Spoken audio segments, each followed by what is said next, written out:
जय Hind class 10th Bihar board objective question. तो चलिए फिर से हम ऑब्जेक्टिव क्वेश्चन, जो भी बच्चा क्लास 10th में है वो इस सेशन से जुड़ जाइए। आपकी रिजल्ट अच्छी से अच्छी होगी, माँ सरस्वती से हम कामना करते हैं। और जुड़ते हैं तो लाइक कर दीजिए ताकि आपका भी फ्यूचर बन सके और मेरा मोटिवेशन बना रहे। इससे पहले का सेशन नहीं देखे हैं तो वो भी देख लीजिएगा आप लोग।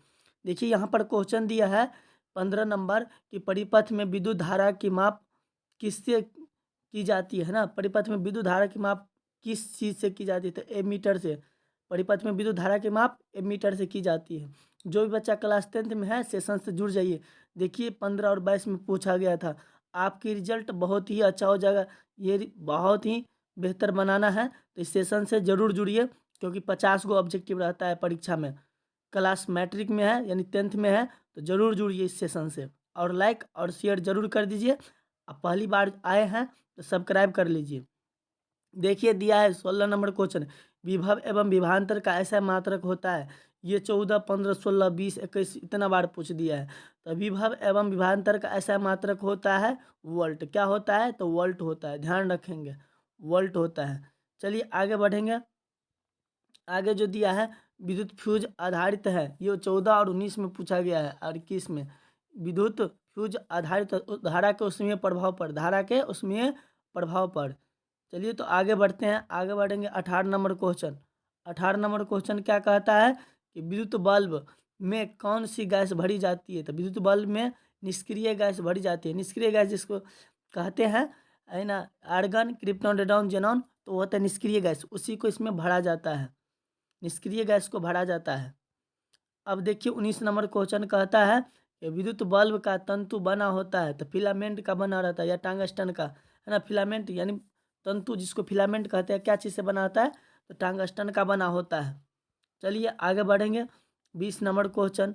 20 नंबर क्वेश्चन में कहता है कि दो चालक तार जिनके पदार्थ, लंबाई तथा व्यास समान है, किसी विद्युत परिपथ में लोहे पहले श्रेणी क्रम में और फिर पार्श्व क्रम में संयोजित किया जाता है। तो श्रेणी क्रम तथा पार्श्व क्रम संयोजन में उत्पन्न ऊष्मा का अनुपात क्या होगा।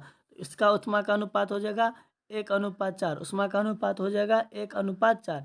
श्रेणी क्रम का फॉर्मूला होता है RS बराबर R1 प्लस R2, और समांतरकरण का होता है यानी पार्श्वक्रम का RP बराबर 1/RP बराबर 1/R1 प्लस 1/R2। इस प्रकार से ये फार्मूला होता है। तो इसका अनुपात हो जाएगा 1:4।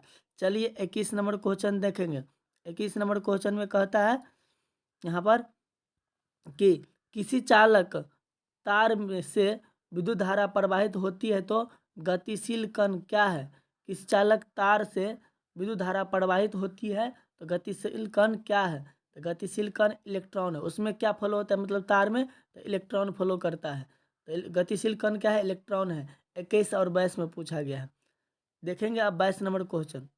22 नंबर में कहता है अच्छी विद्युत का अच्छा चालक है, विद्युत का अच्छा चालक है चांदी। क्या है, चांदी है अच्छा चालक, ध्यान रखेंगे विद्युत का अच्छा चालक चांदी। अब दिया है जब एक से अधिक प्रतिरोध श्रेणी क्रम में जुड़ा रहता है तब कौन सा भौतिक रसायन राशि उसमें उनमें समान रहती है। तो विद्युत धारा क्या रहती है, समान रहती है। चलिए आगे बढ़ेंगे 24 नंबर क्वेश्चन। 24 नंबर क्वेश्चन कहता है समांतर क्रम में जुड़े तीन प्रतिरोध R1, R2 और R3 का तुल्य प्रतिरोध होगा। समांतर क्रम बोला ना तो RS बराबर, तो यहाँ पर R समांतर क्रम तो बट्टा होगा RP बराबर पैरेलल क्रम, तो 1/R वाला फार्मूला होगा। अभी ये बताए थे पैरेलल का है और ये श्रेणी का ये है, और पैरेलल का यानी कि समांतर का ये है, या पार्श्व का बट्टा वाला, ध्यान रखेंगे। चलिए 25 नंबर क्वेश्चन। 25 नंबर क्वेश्चन में कहता है कि विद्युत ऊर्जा का व्यावसायिक मात्रक होता है। विद्युत ऊर्जा का व्यावसायिक मात्रक क्या होता है, तो किलोवाट होता है। 1 किलोवाट बराबर 1 यूनिट होता है, समझ गए, तो किलोवाट होता है।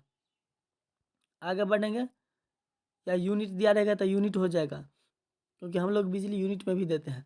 रिओ स्टेट का उद्देश्य क्या है। रिओ स्टेट का उद्देश्य है धारा का परिमाण में वृद्धि या कमी। रिओ स्टेट का उद्देश्य है धारा का परिमाण में वृद्धि या कमी। चलिए आगे बढ़ेंगे 27 नंबर क्वेश्चन।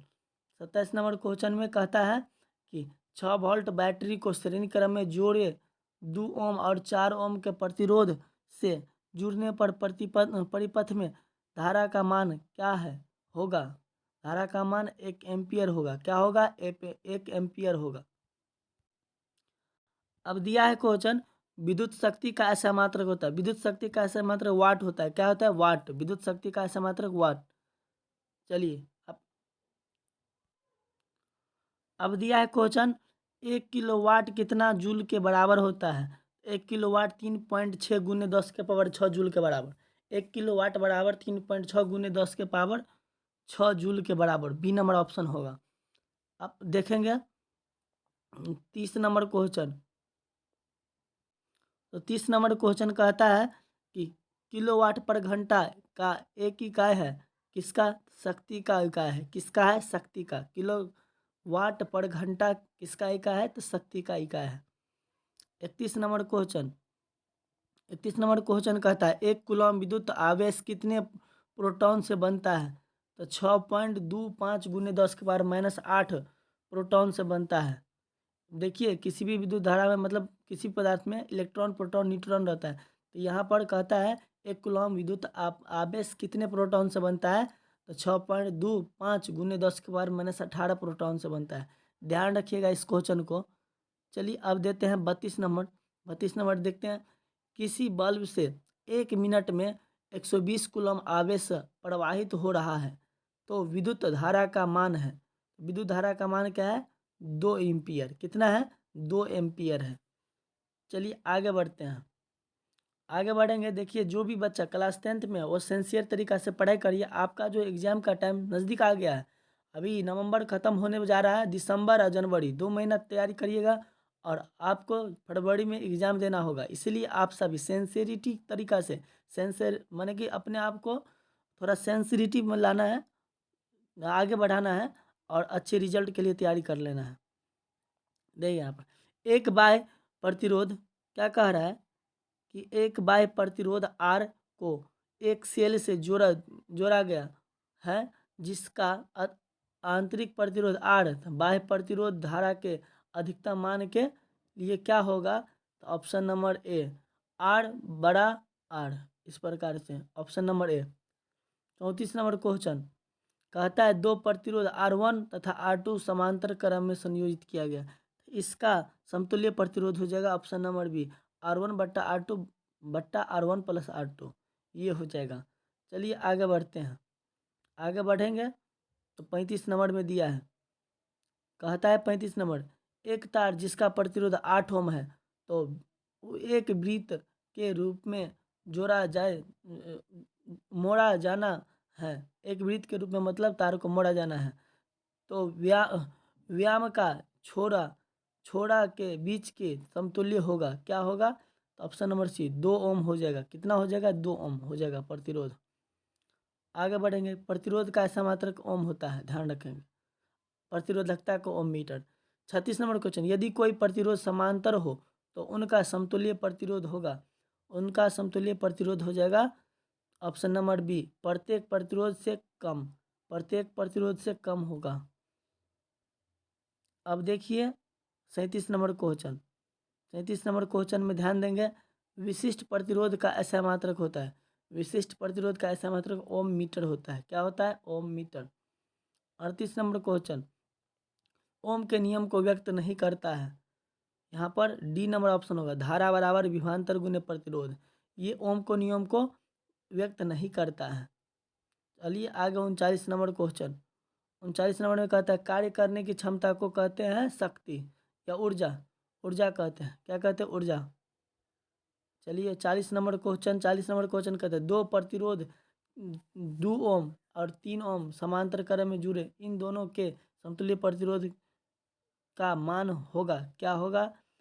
तो देखिए ऑप्शन ए में दिया है 2 ओम से बड़ा तथा 3 ओम से छोटा। 2 ओम से बड़ा। ऑप्शन बी में 2 ओम से बड़ा तथा 5 ओम से छोटा। ऑप्शन सी में 5 ओम के बराबर और डी में दिया दोनों से छोटा। क्या होगा? तो दोनों से छोटा। तो ऑप्शन नंबर डी हो जाएगा यहाँ पर। चलिए यदि हमारा सेशन अच्छा लगे तो आप सब्सक्राइब कर लीजिए और अपने दोस्तों में शेयर कर दीजिए। क्लास 10th में है तो सब्सक्राइब कर लीजिए ताकि हर एक मोटिवेशन आपको हमारा जो भी अपलोड करेंगे सेशन का मिलता रहे, और मैथ का भी सेशन देख लीजिएगा। धन्यवाद। मेरे वीडियो पर बने रहने के लिए आपको उसके लिए भी तहे दिल से बहुत बहुत धन्यवाद।